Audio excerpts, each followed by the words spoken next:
We are really looking forward and are excited about our retreat coming up in July.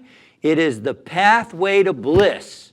You are going to learn the art and science of Kriya meditation. You're going to learn meditation techniques by the great sage Paramahansa Yogananda, who came, he said he was commissioned by Jesus Christ to bring these meditation techniques to the West. And I'm going to be sharing those with you at the July retreat. Now, I've been studying Yogananda's teachings and applying them for over 30 years. I'm a trained teacher of his teachings. And so I hope you can make it. We've got 7 spots left in the retreat. There's going to be a lot of fun. In addition to that, there's a labyrinth. There's going to be some fun activities. There's nature, there's a river, there's trees.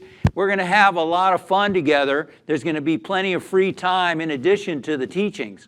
So it's going to be a lot of fun, but there's 7 spots left. So don't hesitate. If you want to go, then please sign up today so that we can see you at the Pathway to Bliss, and your life will never be the same. So go to unitycenternyc.com and sign up today.